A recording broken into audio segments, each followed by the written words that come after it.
La mayoría ya nos conocen, somos Tomás y Meli. Hoy venimos a mostrarles en lo que estuvimos trabajando el último tiempo.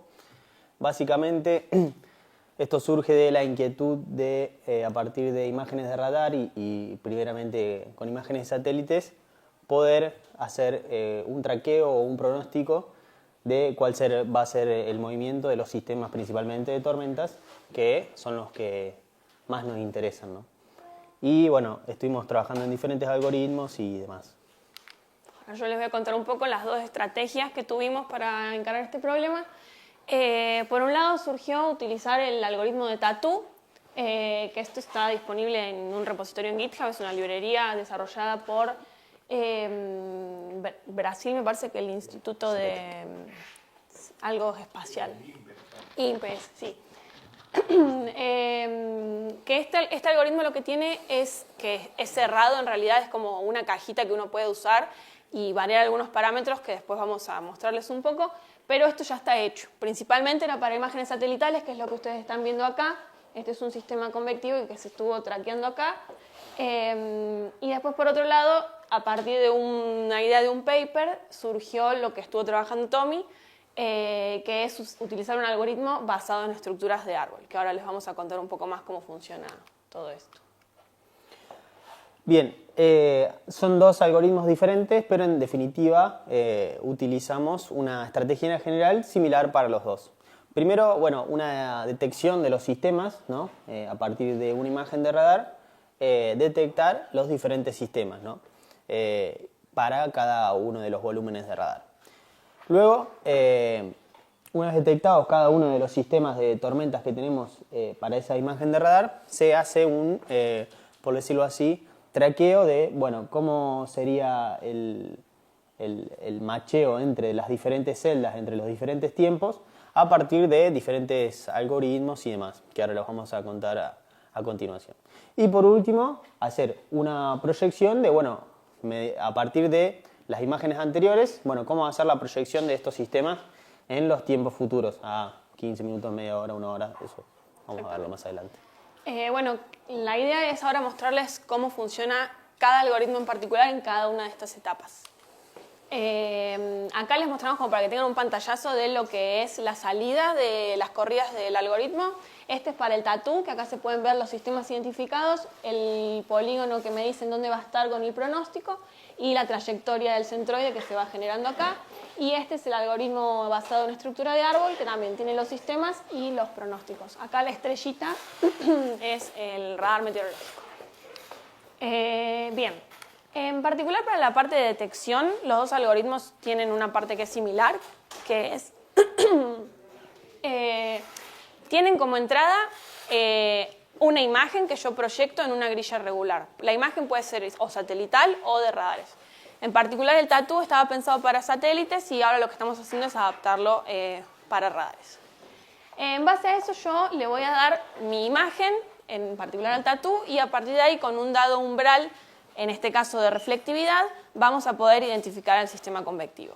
Una vez identificado a partir de esto de acá, que lo que tiene es que uno puede darle una estrategia que quiera dentro de las opciones que tiene, me va a generar un sistema que va a tener sería como el DNI del sistema, que va a ser único y me va a dar atributos que son, por ejemplo, la geometría del polígono, el área, la media o la mínima de la reflectividad adentro, y voy a tener otras cosas que le puedo ir agregando a medida que vayamos necesitando. Tommy, ¿querés con el tuyo? Bien. Como bien comentaba Meli, la primera parte de observación es similar para los dos algoritmos. En cuanto a lo que es en este paper que me basé, que comentaba, le llamamos árbol por la estructura que va a tener. La parte de la detección, yo lo que hago es trabajar con los diferentes umbrales de reflectividad que son seteados, configurables por el usuario, o sea, lo haces a mano, donde vas a detectar las diferentes celdas. ¿Cómo se hace la detección de celdas? Bien, para cada uno de los umbrales, por ejemplo, 20 dBz, miro, bueno, las áreas que tienen una reflectividad mayor. Entonces le asigno un 1 acá a ese píxel. Y a las que no le asigno un 0. Entonces, en definitiva, lo que nos queda son diferentes áreas con unos, que son las celdas para cada uno de los umbrales. Luego, eso voy a tener esa estructura para cada uno de los umbrales, como les comenté, con características. Para cada celda tengo el centroide geométrico, el área de dimensión que tiene, la reflectividad media máxima y sus coordenadas en x, y. ¿Y qué hago? Con esto genero esta estructura de árbol. ¿Cómo lo hago?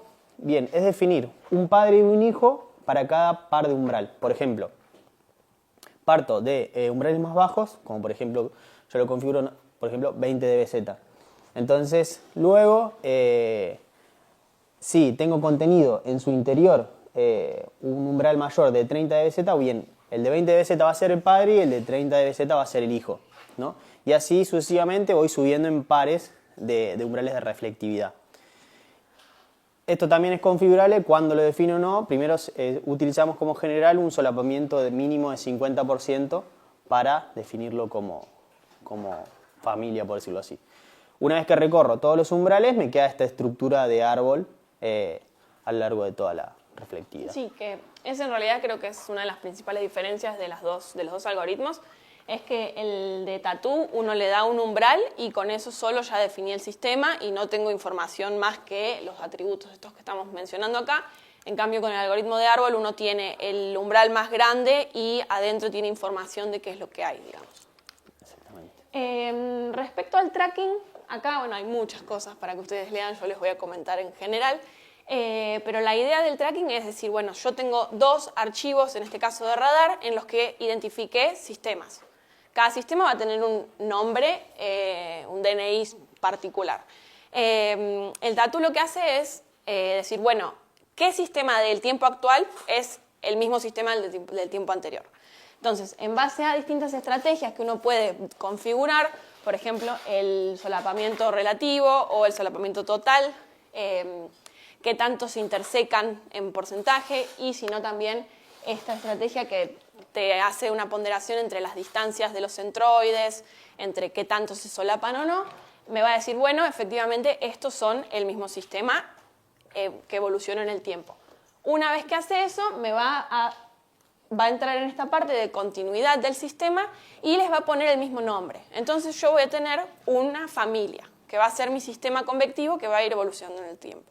De esa manera voy a poder hacer la parte de tracking. Entonces nosotros ya tenemos identificados los sistemas y asociados en el tiempo. Bien. Con respecto a la metodología de árbol, en lo que es el tracking, lo que yo hago, recuerden que tengo para un tiempo T0 toda una estructura de árbol de la celda y para un tiempo futuro T1 también la estructura. ¿Cómo hago para machear? Bien, para cada uno de los umbrales que yo definí, 20, 30, 40 dBz, lo que hago es busco en el otro tiempo T1 un criterio. El primer criterio es solapamiento, que en eso es compartido con el criterio con el que usa la Meli. Define un solapamiento mínimo entre los dos tiempos de la celda. Está definido, vamos a ver luego que probamos diferentes valores. ¿Qué pasa? Si en esos no está solapado, paso a un segundo criterio, que es básicamente una matriz de costos entre comparación de las áreas y la distancia entre los dos macheos. Si no logra machear por los criterios mínimos que puse, básicamente lo descarta como macheos entre sí entre los diferentes tiempos. Si lo cumple en algunos de esos dos criterios, ya los machea como celdas sucesivas o continuas. Luego, no me saques. No saco.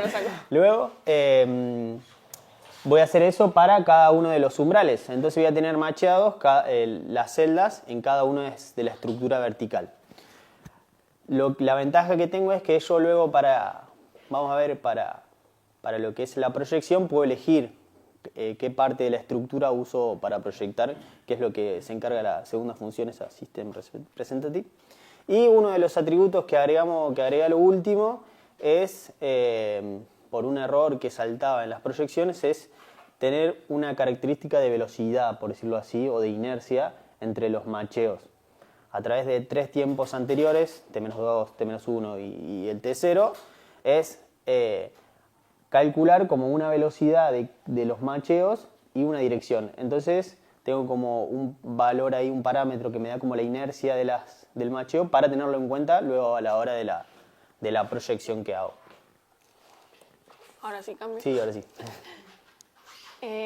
Bien, y la parte de pronóstico también es dentro de todo similar para los dos algoritmos. Lo que se hace en el caso del tatú es, una vez que uno tiene el script corriendo, le agrega la parte de pronóstico, porque tenemos la opción de solamente traqueo y si no la opción de pronóstico, en la que lo que vamos a hacer es agarrar la posición del sistema en el tiempo anterior y en el tiempo actual, extrapolar las posiciones y decir, bueno, en un futuro va a estar acá. Es suponiendo movimiento rectilíneo uniforme y es algo lineal, digamos, no tiene mucho más que eso. Lo que sí podemos hacer es configurar los intervalos en los que vamos a hacer el pronóstico, lo cual tiene sus beneficios porque actualmente el RMA1 está tardando 9 minutos, me parece. Entonces lo pusimos en esos 9 minutos para que coincida con el próximo archivo de radar y sea más fácil de comparar luego. Comparar lo que proyectamos con lo que sucedió realmente, ¿no? Y otra cosa que tiene el algoritmo es que uno le puede pedir que vaya rescaleando a medida que pasa el tiempo, lo cual ayuda con el tema de incertidumbres, porque a medida que va pasando el tiempo lo puedo ir haciendo evolucionar el sistema y que vaya creciendo y decir, bueno, va a estar probablemente en este área. ¿Te puedo hacer una pregunta? ¿Pueden ser después? Sí. Sí. El punto que estás haciendo ahora. Sí. Cuando vos decís que el RMA1 tarda 9 minutos y están adaptando los tiempos a los 9 minutos, por lo que tengo entendido, los 9 minutos de tiempo entre entre un ciclo y el siguiente. Sí. De manera que solamente podés trabajar con una de todos los scans posibles que hace el radar. ¿Con cuál de ellos están trabajando? ¿Con el más bajo, con el más alto, el PPI más alto? No. Ahora en un ratito vamos a mostrar qué es lo que estamos dándole de entrada a los algoritmos. Nosotros lo que estamos teniendo en cuenta es que entre que el radar empieza a medir la elevación más baja y empieza a medir la elevación más baja del próximo escaneo, ahí son 9 minutos. Nosotros, en el caso del tatú, por ejemplo, como mencioné que se puede darle de comer, digamos, una imagen cualquiera, se le puede dar o la reflectividad en el nivel 1 o 2, o se le puede dar el Colmax también. Eso, mientras sea una imagen proyectada en una grilla regular, no va a haber problema. Ahora en un rato vamos a ver bien eso. Bien, en lo que es la parte de proyección en el algoritmo de árbol, esto es más una construcción propia, debido a que en el paper eso lo deja como al azar, por decirlo así. Entonces, la base es más o menos similar a lo que estaba al algoritmo de la Meli, ¿no? De hacer una proyección lineal en cuanto a la velocidad y la dirección del próximo centroide en el próximo tiempo. Y a partir de ahí se hace la proyección. ¿Cómo? A través de elipses, es decir, donde el semieje menor está asociado con el ancho de la tormenta que estoy traqueando y el semieje mayor es la velocidad. Entonces, si tengo una tormenta que se mueve rápido, la proyección va a ser un poco más larga. Si es más ancha, el semieje menor de la elipse va a ser más ancho. Entonces tengo como una proyección, por decirlo, mejor. Bien, hace un par de semanas empezamos ya, bueno, ¿cómo hacemos para detectar cuando estamos traqueando algo bien y cuando estamos traqueando algo mal? Para empezar a tener un criterio de decir, bueno, cuál es el camino a seguir en cuanto a las configuraciones. Y se pensó en una metodología de evaluación a partir de, bueno, seleccionar cuáles son los umbrales que podemos variar entre qué y qué rango y así poder ver, bueno, cuáles son los más importantes y cuál no. ¿Cómo hicimos eso? Bien, entre cada uno de los tiempos proyectados vimos cuál es la distancia entre los centroides, tanto pronosticados nuestros como el de la tormenta real. Entonces así poder ir viendo la distancia, por decirlo así, del error que tenemos, ¿no? Y luego evaluar cuáles son los diferentes parámetros y minimizar esos errores. Bien. Ahora vamos a contarles un poco qué es lo que podemos cambiar dentro de cada algoritmo, que es básicamente los parámetros que estuvimos testeando. En particular para el tatú lo que tenemos es, como dije yo, el DBZH lo podemos poner para una sola elevación o podemos poner el Colmax. Yo en este caso estuve trabajando con el Colmax. Vamos a poder variar los umbrales de reflectividad para ver qué tanto vamos a estar viendo el núcleo o los alrededores. El número mínimo de píxeles, en este caso creo que los dos estuvimos trabajando con una grilla de 1 kilómetro por 1 kilómetro, entonces estuvimos viendo el área que tendría que tener mínimamente esa tormenta para aceptarla y tomarla como un sistema. Y entre otras cosas hay varias estrategias de detección que hasta ahora estuvimos trabajando con la más básica y recientemente descubrí que existe otra que podría llegar a ser más comparable con la estructura de árbol, así que es algo que tenemos a futuro para trabajar. Respecto al tracking, hay varias formas de asociar los sistemas, porque en algunos casos sucede que yo tengo un sistema en un tiempo T0 y en un tiempo T1 capaz tengo dos que se solapan. ¿Cuál de esos dos voy a elegir como la continuación de mi sistema original? Y también en caso de que el sistema se divida y haya un splitting, ¿cuál de esos dos voy a considerar como el sistema principal y cuál como el que se separó? Entonces, bueno, eso también es configurable. Hay parámetros que son según el área, según cuál de los dos tiene más área o según cuál de los dos tiene mayor reflectividad. Y luego, en la parte del pronóstico, como ya dijimos, se podían modificar los tiempos a futuro para predecir, que los adaptamos al tiempo de medición del radar, y el rescaleo de la geometría, que como les dije es, yo tengo a mi polígono detectado, tengo un pronóstico de en qué dirección se va a mover y digo, bueno, ese mismo polígono va a estar acá, pero va a ser más grande. Entonces tengo en cuenta la incerteza. Bien, en cuanto al algoritmo de árbol, similar a la MELI, puedo definir la elevación de DBZ específica, como también puedo usar Colmax, ¿no? En lo que es la detección, ¿no? Y también puedo variar los umbrales de la estructura de árbol que yo voy a usar para la detección de las celdas, o también un mínimo de área, y luego también cuán grande o no es el grillado de las celdas, ¿no? Luego, en lo que es las distintas opciones de configuración a la hora del tracking, defino también un área mínima para considerar, distancia máxima como límite entre macheos de celdas, un solapamiento mínimo para el macheo de las celdas entre los diferentes tiempos para los umbrales y un límite de velocidad máxima para que no me haga cualquier cosa cuando me los machea y piense que hay una velocidad súper alta que no es real. Y luego, para lo que es la proyección del pronóstico, yo puedo definir en toda la estructura de árbol qué nivel de reflectividad uso para la proyección. Eso también vamos a tener diferentes variaciones que vamos a ver luego que algunas andan mejor que otras. Y bueno, similar a la MELI, los tiempos futuros de predicción y características de la visualización, como pueden ser las dimensiones de la elipse y demás.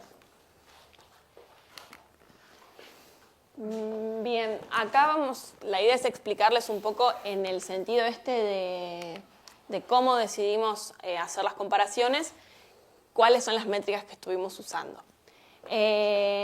Bien, esto de acá es, por ejemplo, lo que uno puede ver cuando hace un forecast con el tatú. Este es el punto en el tiempo T0. Hay que tener en cuenta que hay un punto en un T-1. Esto es el camino que siguió luego en los próximos escaneos de radar el polígono y esto es lo que nosotros predecimos. ¿Qué me da a entender esto? Que acá tengo un punto, hago la extrapolación, me queda la función lineal. Agarré uno que no le acertó mucho para poder explicarles bien. Bien, nosotros tenemos para cada puntito de estos, que son los minutos pronosticados, por ejemplo, en 27 minutos vamos a tener una posición del centroide de mi polígono, de mi geometría, y luego, cuando tengo el archivo de radar de este tiempo real, me voy a fijar la distancia, la posición que tuvo el centroide en realidad. Una vez que hago eso, me fijo la distancia en kilómetros y ahí tengo mi error. ¿Qué pasa? Para cada par de archivos de radar, yo voy a poder hacer esto. O sea, para cada par de archivos, TI menos 1 y TI, voy a poder hacer un pronóstico A. En este caso nosotros probamos hasta 63 minutos. Entonces, voy a tener un montón de pares de pronósticos a 9 minutos, 18 minutos, 27 minutos. Nosotros lo que hicimos cuando variamos los parámetros es ver dentro de esos pronósticos a 9 minutos cuál fue el error medio de todos. Ver para el pronóstico a 27 minutos cuál fue el error medio de todos. ¿El error medio en qué? En la distancia entre centroides de los polígonos pronosticados y el polígono real en ese tiempo. Haciendo eso, por ejemplo, para el algoritmo de Tatu y para la tormenta que vieron en los GIF anteriormente, se variaron parámetros tanto de detección, de estrategias de detección, de umbrales de detección, de estrategias de matching, porque hay muchos casos que ponemos parámetros muy estrictos y no podemos detectar el sistema continuamente en el tiempo. En este caso yo probé unas 500 combinaciones de muchas cosas, de las cuales hubo creo que 350 aproximadamente que directamente no tenían el suficiente número de trackings y de pronósticos. O sea que puse cosas muy estrictas que no me permitieron identificar el sistema. Para los que sí me lo permitieron, estos son los resultados. Acá tenemos en el eje Y la distancia entre los centroides, que es el promedio, como ya les dije, y en el eje X el tiempo pronosticado. Como es de esperarse, a medida que avanza el tiempo, vamos teniendo cada vez errores más grandes. Estamos arrancando a 9 minutos en menos de 5 kilómetros y terminamos entre unos 15 y 20 kilómetros con el algoritmo de Tatu. Hay que tener en cuenta que esto es una interpolación lineal. Bien, algo similar a lo que hizo la Meli, hice yo, definiendo qué parámetros voy a variar, de los más, por decirlo así, representativos, y por ahí se pueden agregar más, pero bueno, habría que estudiar qué influencia tienen, ¿no? Los que yo varié fueron el área mínima de las celdas, la distancia máxima de cada una de las celdas, el solapamiento que uso entre diferentes tiempos para determinar el macheo y qué nivel de reflectividad del árbol uso para la proyección. Y como toda esa información está puesta toda junta, capaz que no se entiende mucho, el gráfico es similar al de la Meli, es decir, en el eje Y tengo la distancia entre el centroide real de la tormenta y el pronosticado, y en el eje X el tiempo, ¿no? Los colores son las diferentes áreas mínimas que fui tomando. Por ahí no distinguen, pero hay líneas punteadas y continuas, que son las diferentes distancias. Y los que tienen cuadradito son un solapamiento mínimo de 0,3, lo que tienen circulito son un solapamiento de mínimo de 0,05 y los triangulitos un solapamiento de 0,7. Y cada uno de estos gráficos es para un nivel de reflectividad diferente. Tomé 20, 30 y 40. Y dentro de todo, más o menos, el que mejor anduvo fue caso de nivel de reflectividad de 30 dBz, considerando un solapamiento mínimo acá entre 40 y 10, o sea que podría andar bien en ese caso, y un área mínima entre 10 y 40 píxeles y un solapamiento de 0.7, quedó bien marcado ahí, teniendo un error de 10 kilómetros entre centroides, más o menos a unos 40 minutos luego del primer T0. Recuerden siempre que, bueno, acá nosotros estamos midiendo distancia entre centroides, tanto pronosticado como de la tormenta real. Luego esa tormenta va a tener una determinada dimensión, entonces este sería como el error más grave, por decirlo así. Es la cota mayor, digamos, claro, del error. Y algo que no dijimos, bueno, esta evaluación la hicimos sobre un evento en particular que fue el 1 de enero de este año, que fue el que generó granizo severo en la zona del aeropuerto y demás. Ese evento fue. Sí.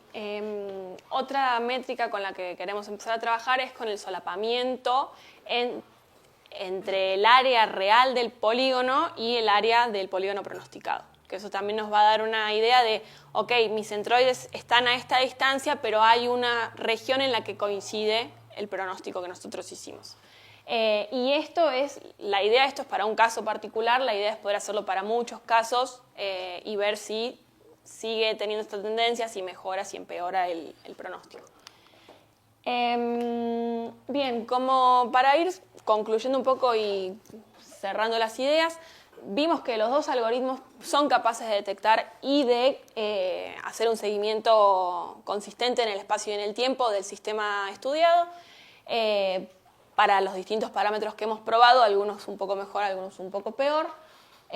Tommy, ¿quieres contar un poco de la estrategia? Bien, sí. ¿Qué pasa? ¿Qué ocurre? La estrategia de árbol, al tener toda una estructura vertical, tengo por ahí un poco más de algo para trabajar, que es, bueno, hacer ahí una combinación entre los niveles de reflectividad más bajos que tomo, por ejemplo, 20 dBz, y niveles más altos como 40 o 50 dBz, para luego el macheo. Eso también es algo a futuro para sacarle provecho. Y nos dimos cuenta que a partir de los resultados preliminares, la extrapolación lineal para lo que es la proyección de las celdas no es para nada suficiente a la hora del traqueo, ¿no? Se necesita algo más robusto, ¿no? En ese caso, el tatú, hasta donde yo estuve viendo, solamente permite hacer el pronóstico con 2 mediciones. Cosa que en tu código me parece que es modificable y uno le podría agregar más puntos a esa extrapolación, que quizás tendrían un poco más en cuenta las tendencias pasadas y la historia del sistema. ¿Cómo es eso de 2 mediciones? Como les mostré en este dibujito, yo tengo un punto actual y un punto anterior. Lo que hacemos es entre esos dos hacer un ajuste lineal y es la recta. Y ese es el pronóstico del tatú. Lo que se está viendo es intentar tener en cuenta más puntos. Entre otras cosas, por eso está esto de que queremos sumarle más historia al sistema, ver si podemos con campos de viento pronosticados incluirlos en el procesamiento para que tenga un peso eso y me ayude a ver los conos de pronóstico para dónde van a ir. Como dijimos, ver las mismas métricas, qué desempeño van a tener en otros casos, porque acá estuvimos agarrando una celda que estaba dentro de todo sola. Cuando hay muchas se empieza a complicar. Y después otras cosas que estuvimos viendo es que existe una librería de Python que lo que hace es, en base a unos 3 mediciones del campo de reflectividad, generar un pronóstico a corto plazo del campo. Entonces lo que estamos pensando es que quizás se puede hacer el pronóstico de la tormenta a partir del pronóstico del campo de reflectividad. Eso es todo trabajos a futuros que esperamos desarrollar en el próximo tiempo. Y bueno, eso es todo.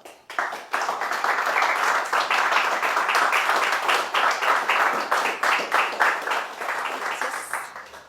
Ahora sí, ¿preguntas? Sí. No sé si lo dijeron o no. ¿Ustedes definen el centro del centroide geométricamente? Sí.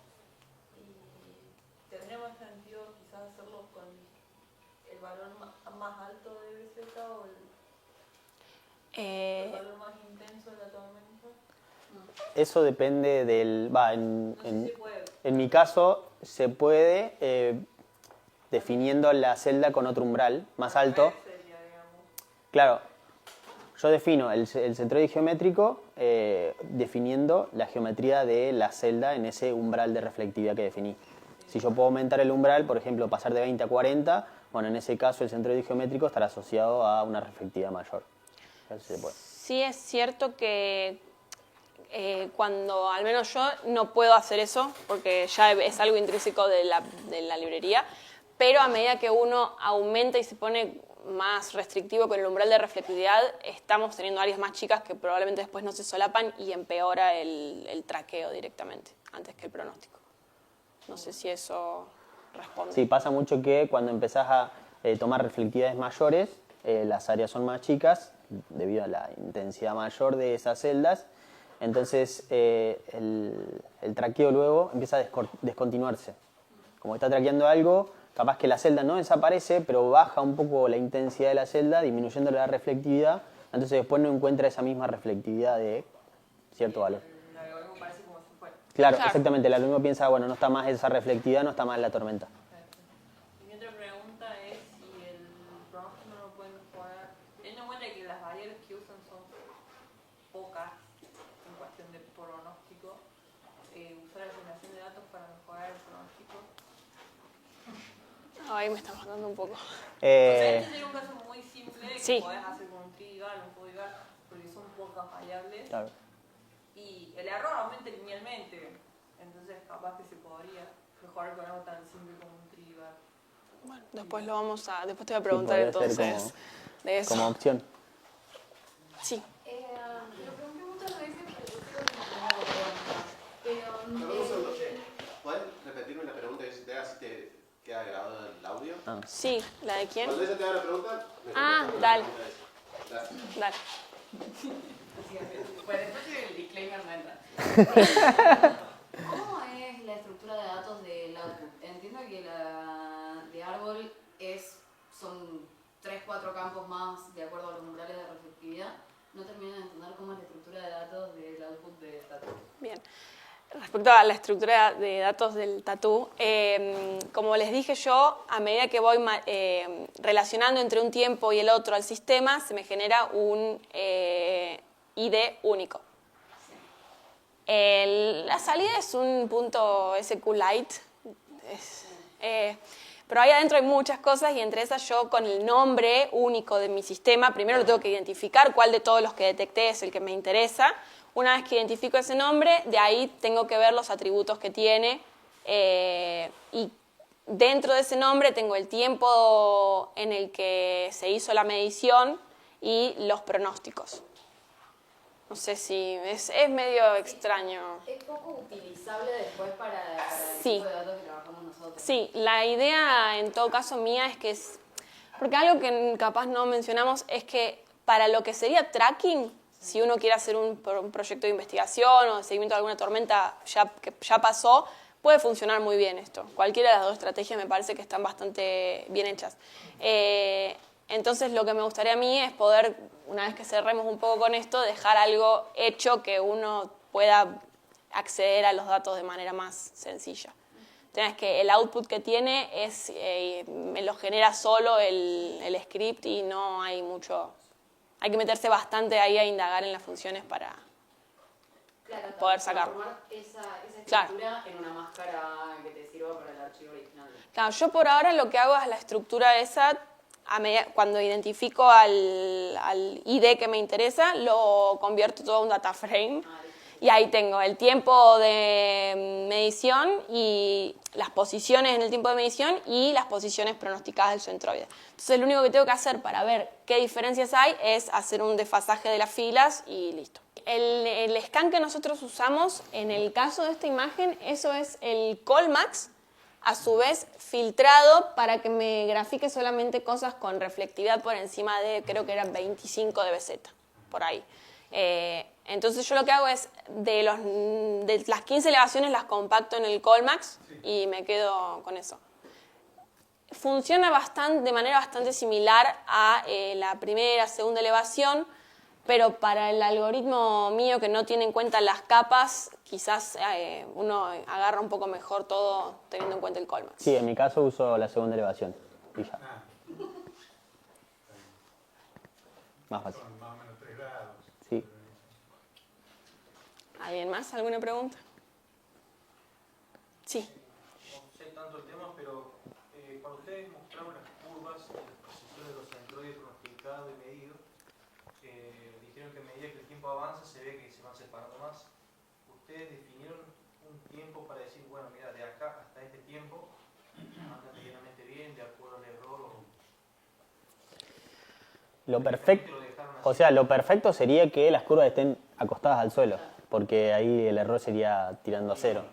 Entonces, nada, está definido como cuáles son las curvas que tienen menos distancia posible.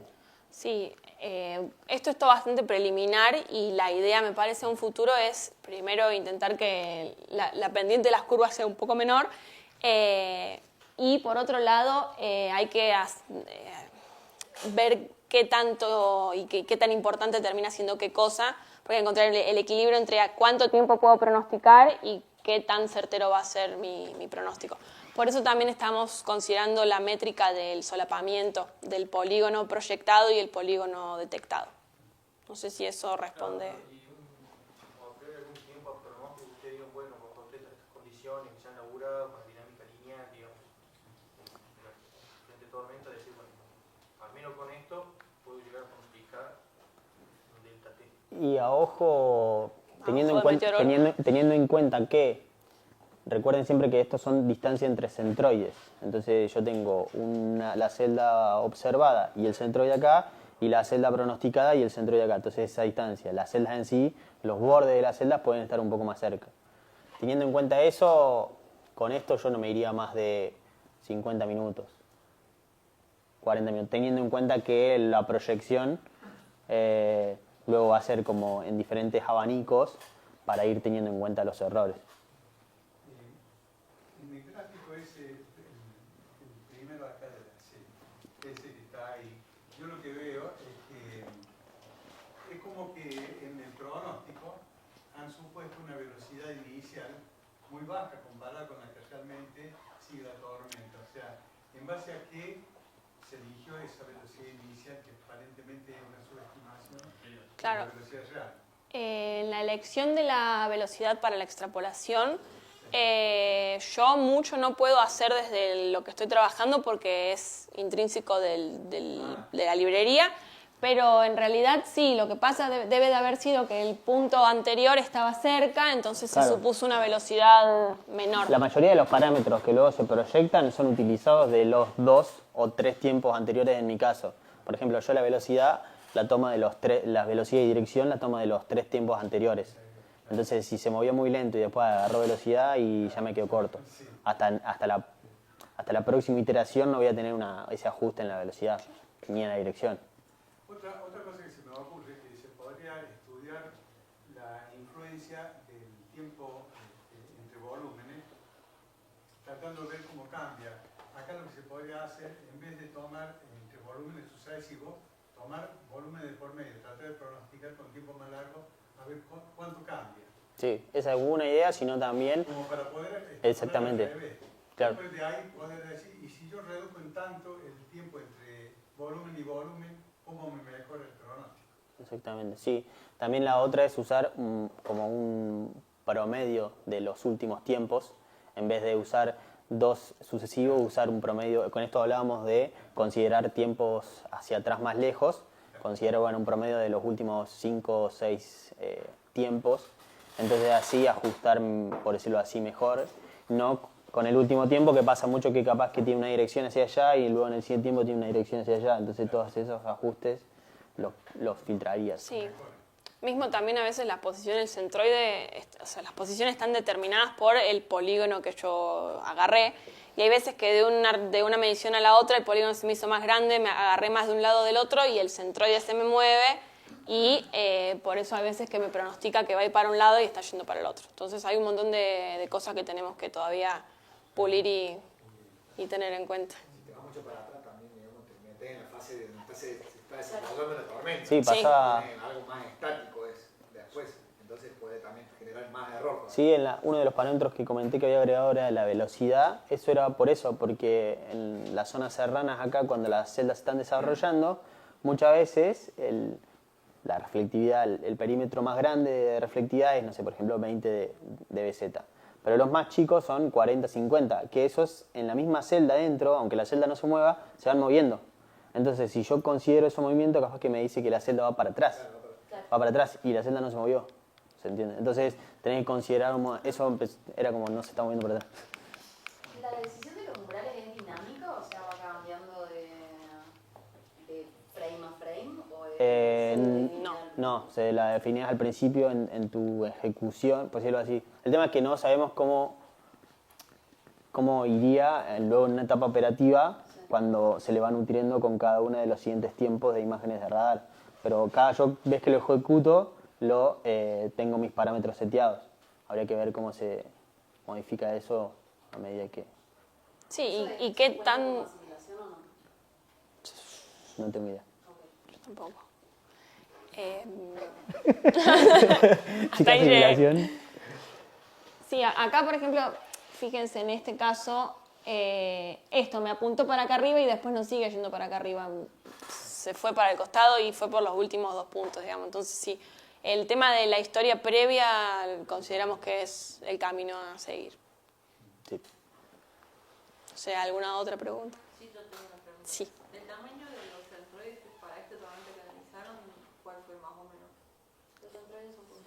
Claro. polígono, digamos. Y esta es la del Este tamaño caso- de Córdoba, habrá sido. Sí. Sí, este caso era creo que era, yo luego de los que evalué, creo era del centroide o del área mínima. me No, acuerdo. el área. Del área mínima creo que le había puesto... No, el área de la tormenta, el área del polígono. ¿Eso decís vos? El área del polígono. No la sé, sino que pongo una mínima yo. Pero más Claro, mira, yo estuve trabajando con umbrales de 80, que serían 80 píxeles, 80 kilómetros cuadrados. Y lo estuve agarrando. o sea, si lo pusieras como en un círculo, un radio de... Me hace poner números. Bueno, Pero sí. porque viendo el error, o sea, el error mínimo que tuvieron fue de 5 kilómetros entre los centroides. Sí. Pero, por ejemplo, si vos tenés tu polígono que es muy grande y lo ves al siguiente, un error de 5 kilómetros, capaz no es tanto. Claro, por eso es que estamos- incluso es la misma tormenta, o sea, Claro. está adentro. Por eso Por yo eso hice estamos inversión. considerando también la métrica del área, del solapamiento del área pronosticada y la real, para tener en cuenta eso. Y otra pregunta que quizás no lo pensaron todavía, dijeron que a trabajo futuro pensaron usar ensamble. Sí, yo lo encontré haciendo un poco de ¿Tienen idea investigación. de cómo sería aplicarlo? O sea, ¿qué es lo que variaría? Sí, para tener- en realidad, por lo que estoy viendo, esa librería lo que hace es, a partir de los últimos 3, 4 mediciones del campo de reflectividad, que yo estaba pensando que podría darle de comer el Colmax, digamos, te evalúa y te evalúa cómo se está moviendo ese campo y te hace un pronóstico probabilístico de cómo va a ser el campo en el futuro. Sí, O sea, pero para generar un pronóstico probabilístico necesitas algo, una probabilidad de que... claro, no, estoy todavía, porque en realidad está hecho para... No, es una idea que hay que trabajarla. En realidad está hecho para lluvia. Entonces, pero la idea sería hacer una probabilidad de dónde estaría el núcleo convectivo, según lo que entiendo yo, y en base a eso volver a identificar el sistema y hacerle el tracking con el pasado. Pero le estaría haciendo un tracking con un campo proyectado a futuro, entonces ahí estaría haciendo el pronóstico en realidad. No sé Ustedes, si... paso a paso del tracking, tienen una incertidumbre del traqueo que están haciendo, que tiene un valor que te dice, esto es más o menos tal porcentaje de error. Perdón, no entiendo. O sea, la incertidumbre de cuánto te están diciendo que la tormenta está acá con esta incertidumbre asociada. Claro, sí, en ese gráfico que muestran las curvitas del error, Sí. tiene barras de error. Sí, Paso a paso. estoy pensando, no sé si interpreto bien la Por ejemplo, pregunta. tenés una tormenta, decís está acá, el siguiente paso está acá, podés decir con qué exactitud decir que está ahí, aparte de visualmente. ¿La volvés a medir? Estoy pensando, o sea, En el próximo tiempo sí, pero... O sea, no entendí. claro, nosotros lo que hacemos, pero voy a dejar esto. Entre dos tiempos sucesivos, si no en el mismo tiempo, si te da una incertidumbre. O sea, si tu algoritmo te dice, en este tiempo T está acá, en el siguiente tiempo T está acá, Sí. y es 100% así, 100% abarca el nuevo polígono. No. No. No. Si fuera Por así, eso. nos salimos acá. Claro. Tiene un error asociado. Sí, sí. Ese error lo saben paso a paso. Pero es la diferencia. Es la esto. diferencia de O sea, distancia. es la diferencia de centroides. Vos decís que hay una diferencia Claro, entre pero- los puntos de tracking. Sí.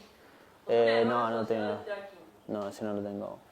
O sea, ella hizo un error, ¿viste? En la proyección roja. Sí, Entre- pero eso es el pronóstico de la proyección Claro. roja. Un error en... Vos me estás hablando de cómo identifico yo los polígonos. Y es que yo en realidad cuando identifico un polígono lo tomo como verdadero, Exacto. digamos. Claro. Estoy agarrando el área que está con reflectividad mayor. Claro, ese es mi polígono, sí. Esa variación que hacemos de umbrales de detección es ver qué polígono es el que mejor nos queda para hacer el pronóstico. No sé si responde de todo tu pregunta. Pregunta No, difícil. estaba más que nada pensando en cómo se podía hacer el ensamble y qué variables probabilísticas podían tener. Pues nada, era Ah, eso. ok. Después, si tenés ideas. Toma. Yo tengo una pregunta en base a mi ignorancia del tema también. Bah. Yo entendí bien el tema de los semillas de la elipse. Sí. El semilleje menor acá. Lo que hago es como una proyección de la misma tormenta, puede ser o un cono o un polígono o la forma que nosotros le queremos dar al camino que tomaría la tormenta, o una línea, ¿no? A mí lo que se me ocurrió más o menos es agarrar y en vez de proyectar o un polígono o un cono, es una elipse, ¿no? Donde el centro, por decirlo así, de la elipse está sobre el centroide y el semieje menor, por decirlo así, es el ancho. El ancho de la longitud transversal de la tormenta al desplazamiento. Entonces la elipse apunta hacia donde se desplazaría. Y la mitad del semieje mayor es hacia dónde apuntaría y cuán grande es depende de la velocidad que vengo guardando. Depende, porque yo había escuchado que era la velocidad y yo digo, pero ¿cómo? No, depende de eso. Entonces, si yo tengo una celda que se viene moviendo un poco, que es finita, es chiquitita, pero se mueve rápido, bueno, va a tener un semieje mayor largo y un semieje menor cortito. En el caso opuesto, si es más ancha y se mueve más en bloque despacito. Pero, ¿y sería un factor, siempre el mismo factor de escala por la velocidad que te da una longitud para definir el largo o el factor de escala por el cual multiplicaría la velocidad cambiaría? No, por ahora sigue estando igual. Incluso el tema de la elipse, como que lo puse como una idea de proyección, pero creo que en definitiva lo que anda mejor es un cono que varíe a lo largo de las diferentes proyecciones. Entonces en un T1 tengo un determinado cono que me tenga contemplado el error que tengo en el tracking y en otro tiempo 2 ese cono contemplando todavía un poco más el error. Entonces ahí tengo ese abanico de error que puedo llegar a tener, ¿no?